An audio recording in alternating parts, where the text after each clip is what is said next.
সুপ্রিয় দর্শক, মৌলিক টিভির পক্ষ থেকে আপনাদের স্বাগতম জানাচ্ছি, অভিনন্দন জানাচ্ছি। আপনারা ইতিমধ্যে টের পেয়ে গেছেন যে আমরা আজকের এই মৌলিক টিভির অন্যতম আয়োজন মৌলিক আড্ডার পঞ্চম পর্বে একজন যন্ত্রশিল্পীকে আমরা আমন্ত্রণ জানিয়েছি। আমাদের আনন্দ এই যে আজকের যিনি অতিথি আমাদের এই আড্ডায়, তিনি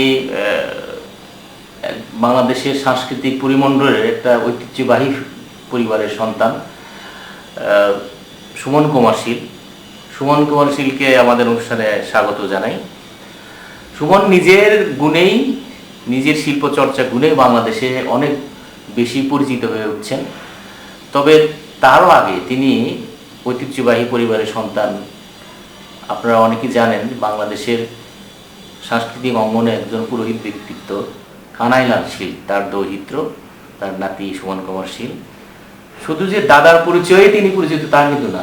সুমনের বৈশিষ্ট্য হচ্ছে তিনি একজন ভালো মানুষ, শিল্প চর্চা করেন, পারিবারিক ঐতিহ্যকে ধারণ করেন এবং সুমন কুমার শীল নিজে একজন বড় শিল্পী হয়ে উঠছেন। চর্চা তো করেনি, এই যন্ত্রসঙ্গীত শিল্পটাকে সারা দেশে ছড়িয়ে দেওয়ার চেষ্টা করেন, নিজে শেখেন এবং শেখান, দেশে এবং বিদেশে বিভিন্ন জায়গায় আমন্ত্রিত হয়ে পারফর্ম করেন। তো আমাদের সৌভাগ্য আজকে পেয়েছি তার সাথে আড্ডা দেব, তার বাজনা শুনবো। তো সুমন কুমার শীল, আপনি কেমন আছেন? ধন্যবাদ সাজু ভাই, আমার প্রাণের মানুষ, খুব কাছের মানুষ। সাজু ভাইকে আমি খুব পছন্দ করি, লাইক করি। আমি খুব ভালো আছি। আমরা শুনেছিলাম আজকে আপনি অসুস্থ হয়ে পড়েছিলাম, আপনি পড়েছিলেন। আমি নিজেও বেশ কিছুদিন অসুস্থ ছিলাম। আসলে সাধারণ যে অসুস্থতা আমাদের মাঝে মাঝে হয়, এই যে করোনা কাল চলছে এই মুহূর্তে কিন্তু আমরা আসলে ভয় পেয়ে যাই। সাধারণ একটু সর্দি কাশি হলে আমরা ভাবি যে হয়তো আমরা বিপদে পড়ে গেলাম। তো আমরাও শুনেছিলাম যে আপনি হাসপাতালে ছিলেন, আমরা ভয়ে ছিলাম।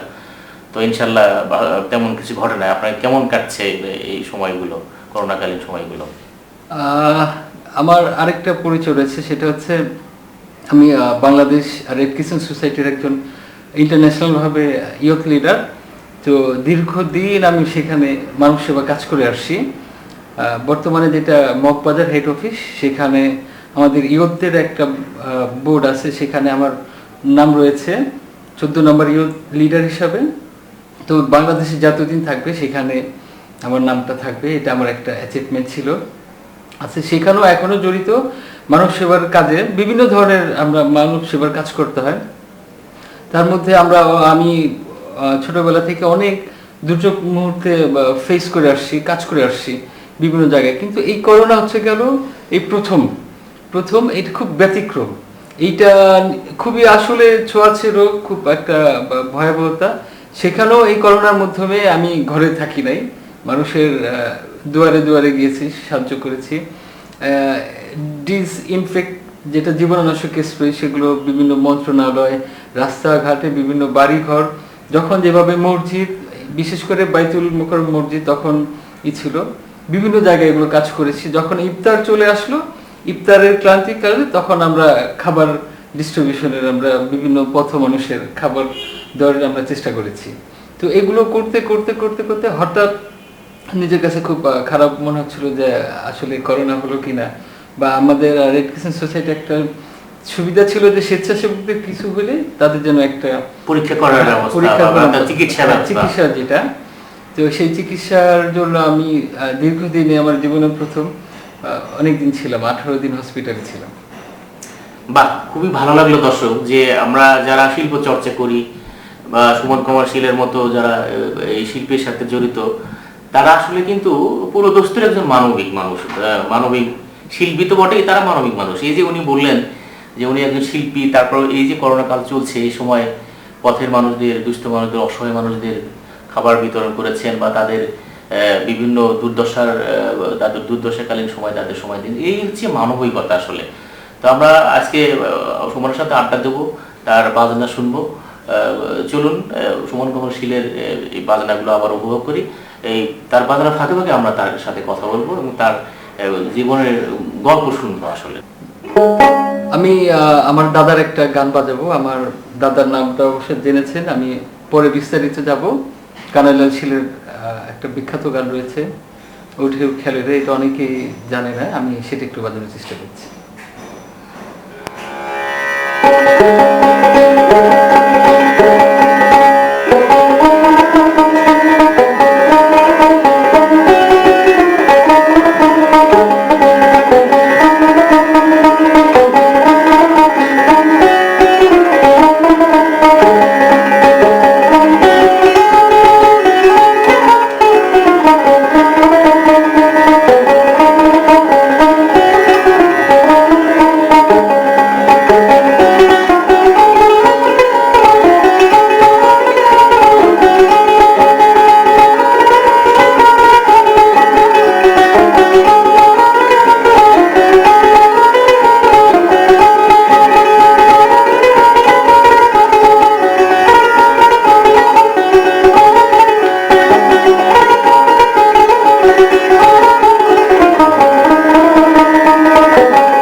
ভালো লাগলো সুমন।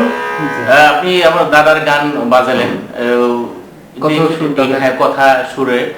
তো সে প্রসঙ্গে এসেই যায় একটা বিষয়, সেটা হচ্ছে যে আপনার দাদা বিখ্যাত ব্যক্তি, তার গান করেন। তো এত বড় একজন মানুষের পরিবারের সদস্য হিসেবে আপনি নিশ্চয়ই গর্ববোধ করেন। কতটা ফিল করেন দাদাকে শিল্প চর্চার ক্ষেত্রে, কতটা ফিল করেন? আর পাশাপাশি কোনো চাপ অনুভব করেন না? তিনি যে এত বড় বিখ্যাত শিল্পী ছিলেন, সেক্ষেত্রে যে আপনার যে চর্চা, আপনার যে অবস্থান, স্ট্যাটাস, সেটা কোনো চাপ অনুভব করেন কিনা? তাকে ছাড়িয়ে দেওয়ার চেষ্টা বা তাকে ধরে রাখার কোনো চেষ্টা, এই জায়গায় তো কোনো চাপ অনুভব করেন কিনা চর্চার ক্ষেত্রে? দাদার কথা আগে একটু বলে নেই, অনেকে জানেন, তারপরও আমার দাদার নাম তো কানাইলাল শীল। তো উনি দোতারার জনক যেমন ছিলেন, এরকম অসংখ্য গান লিখে গেছেন, সুর করে গেছেন। সেগুলো এককাল এখন হারিয়ে যাচ্ছে। সেগুলো ওগুলো নিয়ে আমি চর্চা করছি, ওগুলো নিয়ে সুরগুলো বাঁচিয়ে রাখার চেষ্টা করছেন। তো চাপের বিষয় তো অবশ্যই আছে, কারণ আমি দাদাকে নিয়ে আমি খুব স্বপ্ন দেখি। আমি এটা হচ্ছে হলো তৃতীয় প্রজন্ম, যেটা বলে প্রথম প্রজন্ম দাদা ছিল, দ্বিতীয় প্রজন্ম বাবা ছিলেন, তৃতীয় প্রজন্ম আমরা। এখন এই প্রথম প্রজন্ম দ্বিতীয় প্রজন্ম তারা কিন্তু এরকম ভাবে ধরে রাখতে পারে নাই। আমি চাচ্ছি তৃতীয় প্রজন্ম যাতে মানুষের দুয়ারে দুয়ারে থাকবে। আমার দাদা কি ছিলেন, অনেকে একটুর জন্য বিখ্যাত, কিন্তু আমি বলবো না যে দাদা বিখ্যাতর জন্য না। দাদা যে গানগুলো রচনা করে গেছেন, সৃষ্টিশীল, সেটা এখনো বিটিভি বলেন, টেলিভিশন বলেন, রেডিও বলেন, বিভিন্ন সেন্টার বলেন, সেই গানগুলো কিন্তু এখনো বাঁচে। সেই গানগুলো কার রচিত অনেকে জানে না। সেগুলো নিয়েই আমি এটা অনেক চাপ অনুভব করি। কারণ হচ্ছে মানুষকে আমি বলি মানুষকে যে আমার দাদা এরকম ছিলেন, গানগুলোকে আমি বাঁচায় রাখবো। কারণ আমার স্বপ্নটা আমার বেশি। এই সঙ্গীত জগতে আমি আমার পরিবারের মধ্যে আমি এসেছি, আর আমার যে চাচা ছিলেন উনিও দাদার পরে উনি খুব মানে পৃথিবীর মধ্যে বিখ্যাত ছিলেন, অবিনাশশীল। তো উনার বংশে দুইজন মাত্র এসেছেন। তো দাদাকে নিয়ে কেউ স্বপ্ন দেখে না, জীবন জীবিকার জন্য তারা কোনোভাবে পরিবেশ পরিস্থিতির কারণে হয়তো বা সেভাবে হয়ে ওঠে নাই। হ্যাঁ, যে স্বপ্নটা আপনি লালন করেন যে দাদার সৃষ্টিগুলো, এই দুতারা আমার এটা দাদাকে স্বপ্ন ধরে বাঁচায় রাখার জন্য আমি এটা এগিয়ে যাচ্ছি। এটা আমার পেশা ছিল না, এখন না পেশায় রূপান্তরিত হয়েছে। এটাকে আমি চাই আরো উপর পর্যায়ে নেওয়ার জন্য। এই চাপটা আমার ভিতরে আসে। একটা চাপ যেহেতু অনুভব করেনি, আর একটা প্রশ্ন প্রাসঙ্গিক ভাবে এসে যায়, সেটা হচ্ছে যে এই যে আপনি আপনার দাদার ঐতিহ্য বলেন আর আমাদের দেশীয় সংস্কৃতি বলেন ধরে রাখছেন, চর্চা করছেন, এটার আসলে মূল্যায়নটা কেমন সারা দেশে? বহির্বিশ্বের কথা বাদই দিলাম, আমাদের দেশে যন্ত্রশিল্পীদের মূল্যায়নটা মানুষ, দর্শক বলেন বা সাধারণ মানুষ কিভাবে রেসপন্স করে এই জিনিসটা, চর্চাটাকে? আসলে শিল্পী আমি এটা মনে করি, সে যন্ত্রশিল্পী হোক, কণ্ঠশিল্পী হোক, কিন্তু আমাদের দেশে যন্ত্রশিল্পের মূল্যায়ন হয় না। আমার একজনের কথা খুব মনে পড়ে গেল, খুব বড় করে বলছিল যে আমরা কণ্ঠশিল্পী, আমরা যদি কিছু হয়ে যায় বিভিন্ন চ্যানেলে বা বিভিন্ন জায়গায় আমাদের ফোকাস হয়, কিন্তু যন্ত্রশিল্পীদের ফোকাস হয় না। সে তবলাবাদক হোক, সে দোতারা হোক, সে যেই হোক। আর বিশেষ করে দোতারা খুব কঠিন যন্ত্র, দোতারা ভায়োলিন, এইটা যারা অ্যাকচুয়ালি প্রকৃত গান করতে জানে, এখন তো সব শিল্পী হয়ে গেছে, তারা স্কেল বুঝে না। এই কিবোর্ডের সহায়তা ছাড়া, মানে কিবোর্ড কিন্তু আমাদের দেশীয় যন্ত্র না, সেটা হচ্ছে গেল বাইরের দেশের। সেটার উপরে ডিপেন্ড করে আমাদের সংস্কৃতি তাহলে কিভাবে ভালো থাকবে? মানে একটা কিবোর্ড দিয়েই সবকিছু হয়ে যাচ্ছে। বাংলাদেশের আমাদের ঐতিহ্যবাহী যে যন্ত্রগুলো আছে, অনুষঙ্গগুলো আছে, এগুলো প্রায় হারাতেই বসেছে। এগুলোর ব্যবহার অনেক শিল্পী জানে হয়তো বা জানলেও করে না, কারণ কিবোর্ডে সবকিছু হয়ে যায়। সেক্ষেত্রে আপনাদের চর্চা কিন্তু একটা ধারাবাহিকতার ব্যাপার এবং একটা দায়েরও কাজ করে। সেক্ষেত্রে আমার মনে হয় দর্শকদের একটা দর্শকরা হয়তো সেভাবে গ্রহণ করে, কিন্তু আমরা দর্শকের কাছে পৌঁছতে পারছি না। শিল্প চর্চাটা, যন্ত্রশিল্পের চর্চাটা কিন্তু সেইভাবে হচ্ছে না এই কিবোর্ড প্রভাবের কারণে। আচ্ছা, যেহেতু এই কথাটা চলে আসলো, সারা দেশে নিশ্চয়ই আপনি বিভিন্ন জায়গায় প্রোগ্রাম করেন, দেশের বাইরেও প্রোগ্রাম করেন। দেশে তো অবশ্যই রেসপন্স আমার মনে হয় ভালো, আমি যতটুকু জানি, আপনার পারিবারিক ঐতিহ্যের কারণে হোক বা আপনার নিজের চর্চার জায়গার পরিশীলিতের কারণে হোক। আরেকটা বিষয় আমি জানতে চাই, সেটা হচ্ছে আপনি দেশের বাইরেও যান মাঝে মাঝে, শিল্পকলার প্রতিনিধি হয়ে বা বিভিন্ন দেশে আমন্ত্রিত হয়ে যান। তো সেখানে এই যে বাজনাগুলো বা আপনার দাদার সুরগুলো, কাজগুলো তারা শুনে তাদের অনুভূতিটা কি আপনার কাছে প্রকাশ করেন? যেটা মানে দেশীয় যন্ত্র যে এত প্রভাব ফেলবে, এটা কিন্তু হাতের কাছে যে কয় না যে মক্কা আছে, শিশির আছে মক্কা পায় না, এরকম দেশীয় যন্ত্রের যে একটা মূল্যায়ন সেটা বিদেশি মাটিতে গেলে বোঝা যায়। আচ্ছা, এটা হচ্ছে গেল আমি শিল্পকলার মাধ্যমে আমি গেলাম, মিশর গিয়েছিলাম। তো ওখানে ফরেনার যে ডিরেক্টর, ফরেনার মিউজিক ডিরেক্টর, উনি এসে বলতেছে only your country instrument play here. সেখানে কিবোর্ড গেছিল, আর আরো অন্যান্য দোতারা গেছে, আমি ছিলাম, বাঁশি, ঢোল, তবলা ছিল, কিন্তু কিবোর্ডকে অ্যালাউ করে না। তারপরে আচ্ছা, দেশীয়, শুধু দেশীয় ইনস্ট্রুমেন্ট গুলো, আচ্ছা, দেশীয় ইনস্ট্রুমেন্টের উপরে আমরা তখন প্রোগ্রামগুলো, এইটাই আমরা বাংলাদেশের মানুষকে বোঝাই যে যার যার দেশীয় সংস্কৃতি নিয়ে তোমরা বাঁচো, তোমরা চেষ্টা করো, চর্চা করো। হ্যাঁ, তো এইটা আমাদের দেশে খুবই খুবই কম। তারপর ভালো রেসপন্স পেয়েছেন, মানে বিশেষ করে দোতারা তো আসলে আলাদা কালারফুল একটা মিউজিক, যেখানে অন্য অন্য মিউজিকের তুলনায় দোতারা যদি থাকে সেখানে দোতারাটা বের হয়ে আসে সুরটা, এবং অনেকের কানে লাগে এবং দৃষ্টি আকর্ষিত হয় দোতারাটা। তো খুবই ভালো লাগলো। আপনি মিশরে গেছেন, আমি শুনেছি এর আগে। আমি আরেকটা জিনিস শুনেছি, সেটা হচ্ছে আপনি ইন্ডিয়াতেও গিয়েছিলেন, কর্মশালা করিয়েছেন। তো ওখানকার অভিজ্ঞতাটা যদি বলেন, এবং ওটা আপনাকে সম্মাননাও জানিয়েছেন, ওই অভিজ্ঞতাটা একটু বলেন। কলকাতার অভিজ্ঞতা। কলকাতা তো সেটা আরো খুব অন্যরকম অভিজ্ঞতা। যেমন আমরা ঘরে বসে বা কাছাকাছি সবাই চিনে জানে, কিন্তু ইন্ডিয়ার মাটিতে এত মানুষ চিনবে, এরকম ভাবে কাছে টেনে নেবে, আসলে ওটা ভাবতে পারি নাই। তারা দোতারা আগে থেকেই চর্চা করতো। তো দোতারা বাজার নামে একটা গ্রুপ আছে, সেখানে মাঝে মধ্যে আমরা ওখানে কথাবার্তা হই, ক্লাস কিভাবে নিব বা কিভাবে কি কি মেডিসিন দেওয়া যায়। তো তাদের ইনভাইটে আমরা গেলাম, সেখানে যায় তো পুরা অন্যরকম, যে ইন্ডিয়া বলবো এটা বিদেশি, ওইটাও সেখানে এত সম্মান, এত মানুষ আপ্যায়ন বলেন, মূল্যায়ন বলেন, আগ্রহটা বিশেষ করে অনেক আগ্রহ, যে দেশীয় ইনস্ট্রুমেন্ট ওখানে যাইয়া এত মানুষ চর্চা করতেছে, ছেলে মেয়ে বয়স নাই, বয়সের নাই, ভেদাভেদ নাই।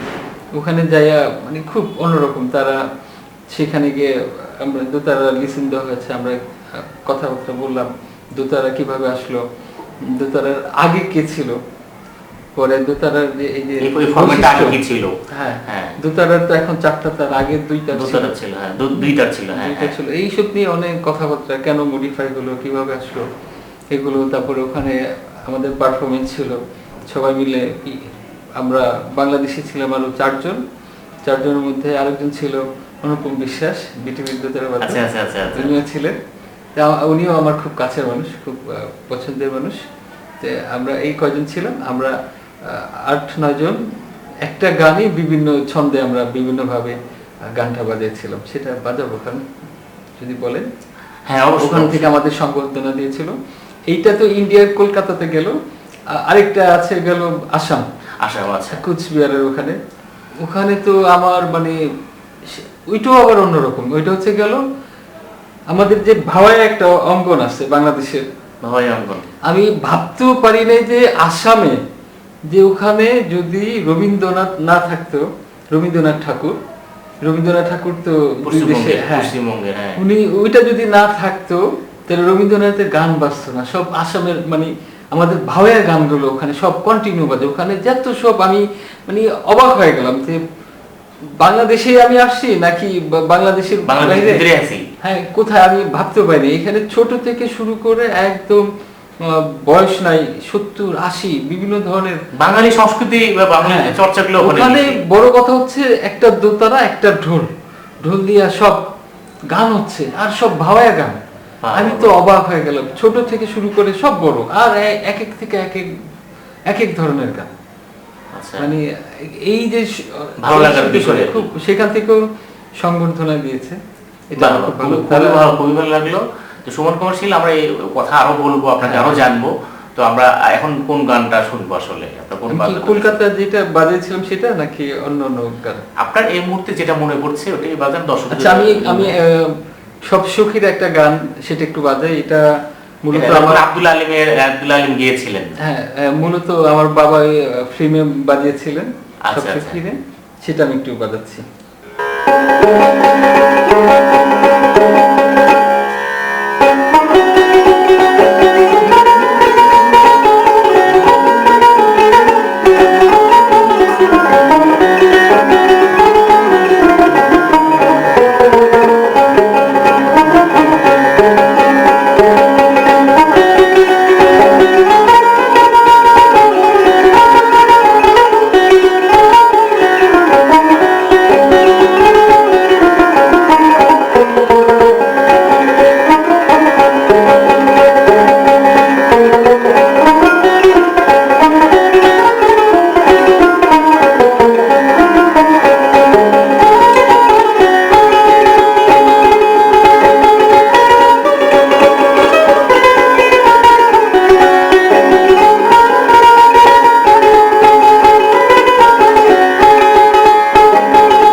আরেকটা গান বাজাচ্ছি ফাঁকে কথা বলার আগে, বকুল ফুল একটা গান, এটা হিস্টোরি একটু করে বলবো।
এই গানে আমি কিছু একটা বলতে যাচ্ছিলাম। বকুল ফুল গানটা হচ্ছে আমরা ইউরোপের একটা দেশে গেছিলাম, ফিনল্যান্ড। তো এটা রেড ক্রস আমার ইন্টারন্যাশনাল ফ্রেন্ড আছে, তো ওখানে যাওয়ার পর আমরা আরো 5 জন মেম্বার গেছিলাম টোটাল। ওখানে যাওয়ার পর এই দুতরা রেস্টুরেন্ট দেখা তো এমনিও পাগল। তারপরে বকুল ফুল গানটা প্রায় আমরা সবাই মিলে গান করতাম। তো যখনই ব্রেক টাইম থাকতো এই গানটা করতাম, আশেপাশে 15-20 জন ফরেনার ওখানকার আবার ইন্টারন্যাশনাল আইসা থাকতো।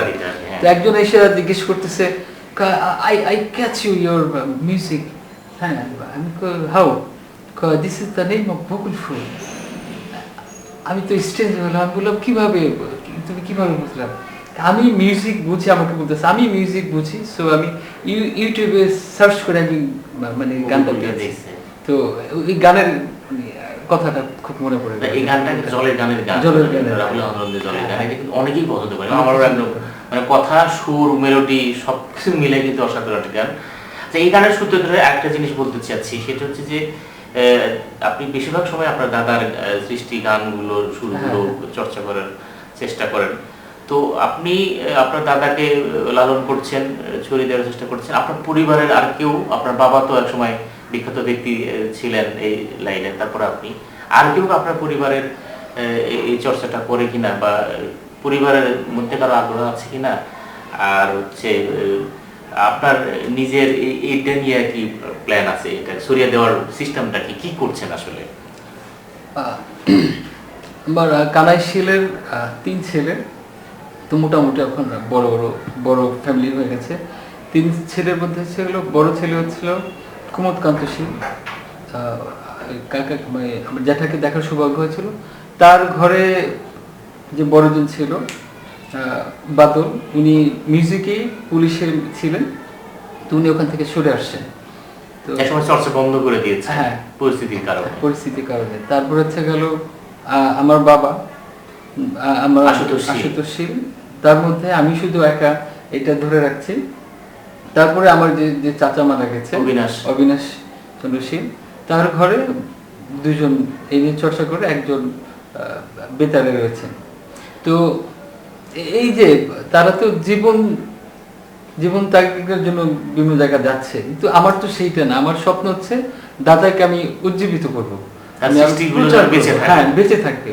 মাঝে মধ্যে বিভিন্ন মেসেঞ্জার গ্রুপ চ্যানেলে হোক বা বিভিন্ন জায়গায় নিয়ে, আমার ফেসবুক অ্যাকাউন্ট বা ইনস্টাগ্রাম, আমি বিভিন্ন গানগুলো বাজায় পোস্ট করি দাদাকে ধরে রাখার জন্য। তো আমার খুব ইচ্ছা ছিল, বাংলাদেশে বড় বড় বিভিন্ন ডিপার্টমেন্ট গুলো রয়েছে, সাংস্কৃতিক সংগঠনগুলো, সরকারি প্রতিষ্ঠানগুলো, হ্যাঁ, তো তাদের বলবো একটু তারা যদি একটু পৃষ্ঠপোষকতা করে, আগ্রহী হয়, উদ্যোগী। সেটাই আমার আরো বড় ইচ্ছা ছিল। বাংলাদেশে এটা গেল বিশাল অ্যাচিভমেন্ট হবে, এখন প্রাইম মিনিস্টারের সাথে দেখা করা খুব টাফ। আমার খুব ইচ্ছা ছিল বাংলাদেশে মিউজিক ইনস্টিটিউট নেই, বাংলাদেশে সবকিছু রয়েছে কিন্তু মিউজিক ইনস্টিটিউট নেই। ইনস্টিটিউট বলতে আপনি কলেজ তো আছে, মিউজিক কলেজ আছে, ইনস্টিটিউট হচ্ছে ফরম্যাটটা কি আসলে হবে?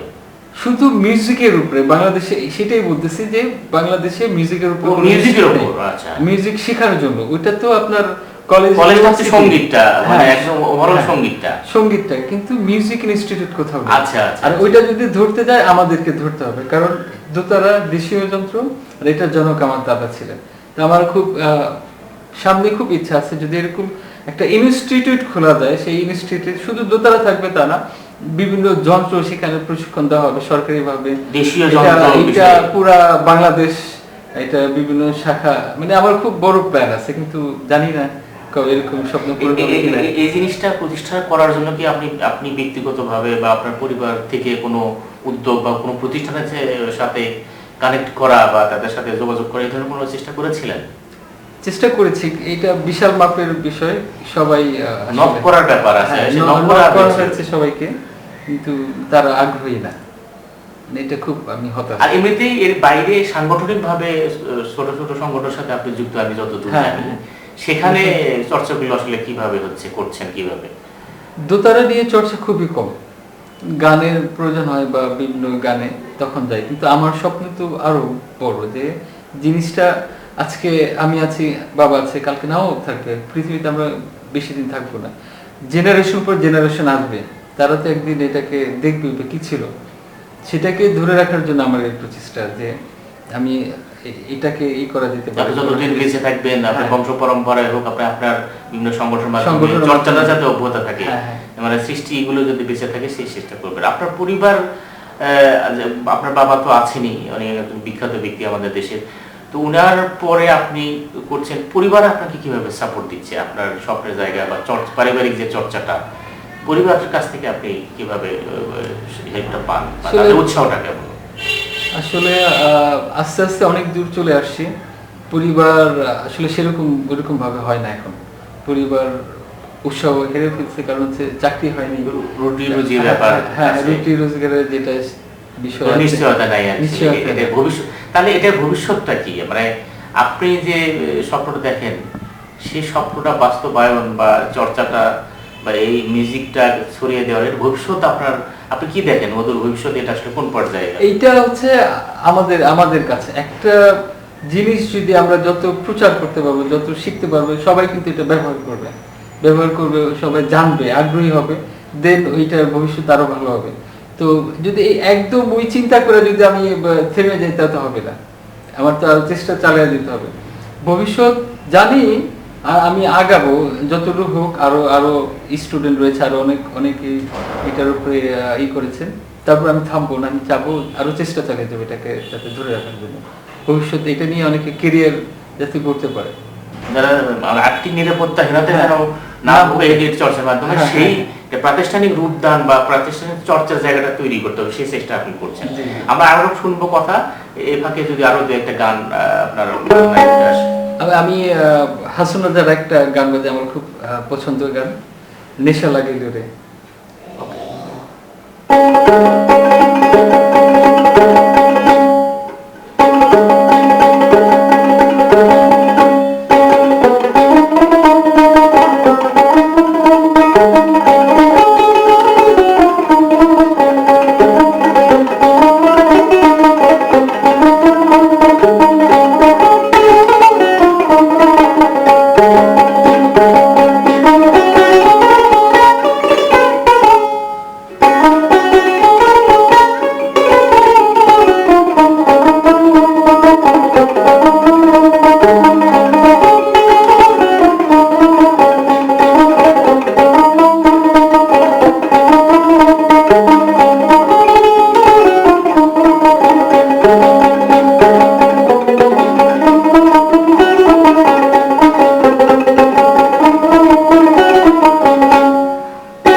খুব ভালো লাগলো, আপনার বাজনাগুলো খুব ভালো লাগছে এবং আমি ফিল করছি আমাদের দেশীয় যে সুরগুলো, দেশীয় সংস্কৃতিগুলো আমার ভিতরে ছুঁয়ে যাচ্ছে।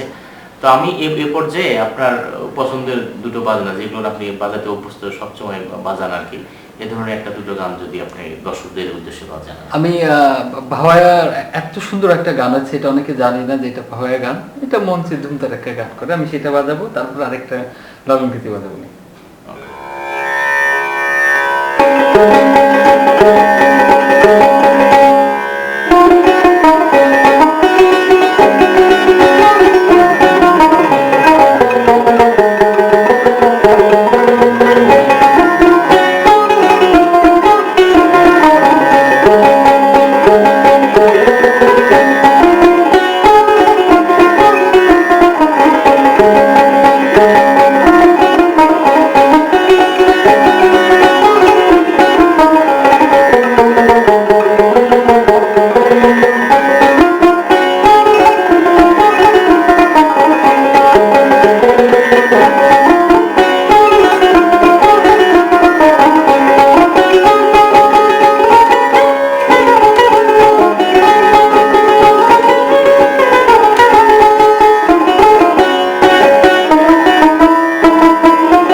এটা ছিল ভাওয়ার গান, এটা অনেকে জানে না। এটা ভাওয়ার আরেকটা একটা অঙ্গন গানের মধ্যে, এটা অনেক অসংখ্য অসংখ্য সুন্দর সুন্দর ভাওয়ার গান রয়েছে। ভাওয়া একটা অঙ্গন, শাহ আব্দুল করিম, হাসান রাজা একটা অঙ্গন, পল্লীগীতি, আমাদের যেমন রাধারমন আছে, আমার দাদা আছে, মানে এরকম এক এক টাইপের এক একটা অঙ্গন আছে। আমি আরেকটা বাজাবো, সেটা হচ্ছে হলো লালন সাইজি। তো লালন সাইজির সেটাও আরেকটা একটা অঙ্গন, মানে সবকিছু মিলেই আমাদের লোকসঙ্গীত। এত সুন্দর সুন্দর গান রয়েছে আমাদের দেশে। তো যেটা বাজাবো সবার মুখে মুখে থাকে, মিলন হবে কতদিনে। আমারও পছন্দ গান।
অসাধারণ সুমন, অসাধারণ, খুবই ভালো লাগলো। আমার প্রিয় গান, আপনার বাজনা খুব মুগ্ধ হয়ে শুনছিলাম, কিন্তু আসলে সময় বলে একটা ব্যাপার আছে, আমাদের শেষ করতে হবে। আপনি শেষ বাজনাটা বাজাবেন, তার আগে আমার নিজের ব্যক্তিগত একটা প্রশ্ন রয়ে গেছে।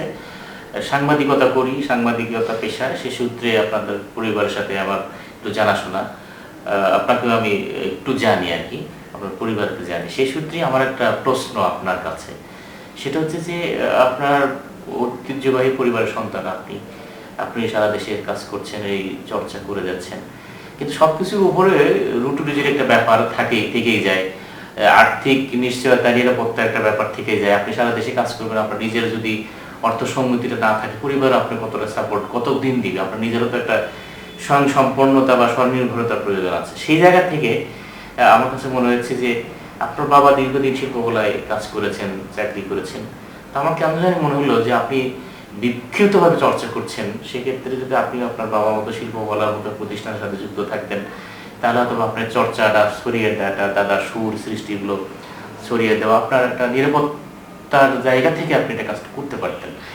সেই জায়গাটা কেমন জানি আমি দেখতে পাই নাই, আপনাকে বিক্ষিপ্তভাবে বিভিন্ন জায়গায় কাজ করতে দেখি, কিন্তু শিল্পকলায় যে স্টাফ হিসেবে, কর্মকর্তা হিসেবে আমি মানে জানি না এটা কেন হয় নাই। এই বিষয়টা যদি আপনি একটু বলেন, চেষ্টা করেন নাই নাকি আপনি আপনার প্রয়োজন মনে করেন নাই, চেষ্টা করেন নাই, বা নাকি পান নাই, এই কথাটা যদি আপনি বলেন আর কি।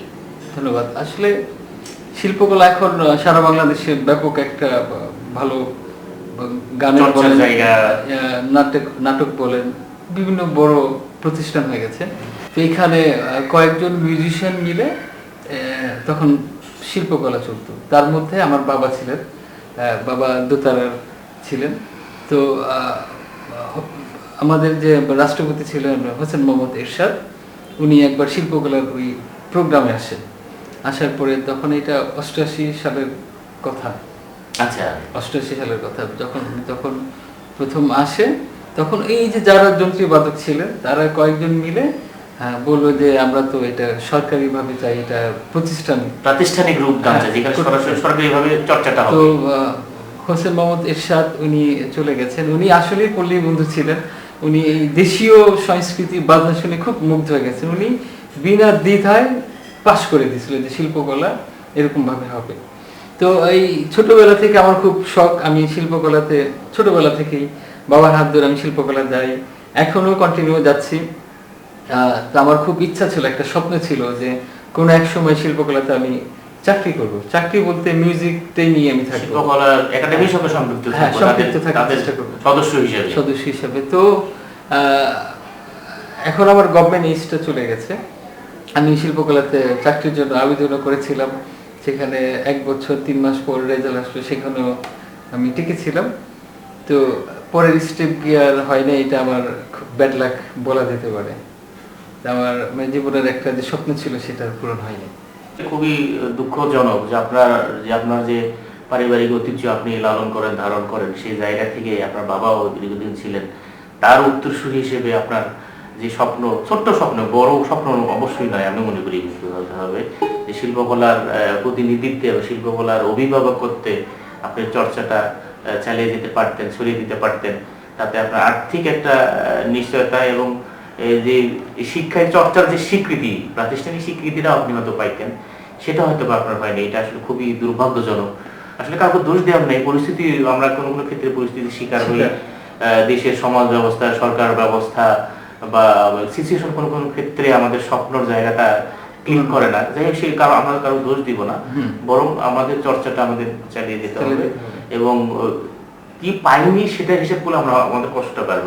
আমরা পেয়েছি অনেক, আমাদের দায়িত্ব অনেক, দেশীয় সংস্কৃতিকে ছড়িয়ে দেয়া বা বিকশিত করা, পরবর্তী প্রজন্মের কাছে পৌঁছে দেয়া, দর্শকদের কাছে দেশের সংস্কৃতি ছড়িয়ে দেয়া, চর্চাটা বাড়ানোর চেষ্টা আসলে আমাদের প্রত্যেকেরই কর্তব্য। আমরা দেশের গান, দেশের যন্ত্র, দেশের শিল্পী, দেশের ঐতিহ্য, সাংস্কৃতিক ঐতিহ্যগুলো লালন ধারণ করব, এই হচ্ছে আমাদের প্রচেষ্টা। আমরা আশা করি দর্শকরাও এটা, এই চিন্তা চেতনাকেই লালন করেন।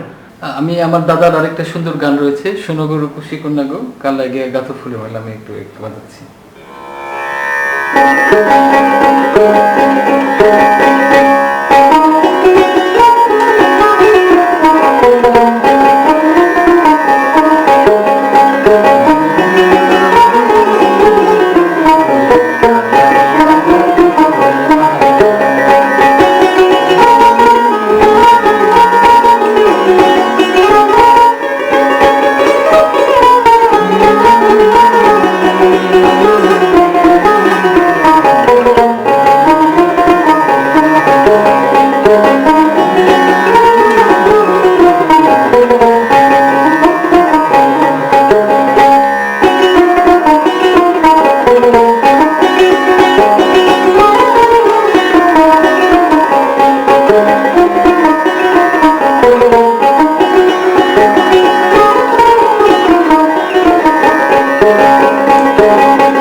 সুন্দর, খুবই ভালো লাগলো সুমন।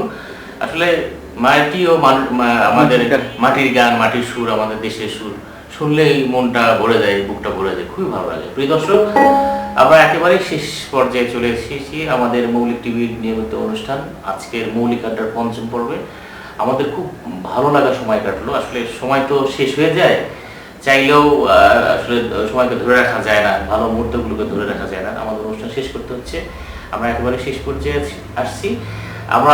আমাদের অনুরোধ যে আপনারা আমাদের চ্যানেলের সঙ্গে আছেন, থাকবেন, আমাদের এই প্রোগ্রামগুলোকে আপনারা শেয়ার করবেন, যাতে আপনার কাছের মানুষ, বন্ধু বান্ধব এই প্রোগ্রামগুলোকে দেখতে পারে, আলোচনা সমালোচনা করতে পারে, ভালো লাগা মন্দ লাগা এগুলো বলতে পারে।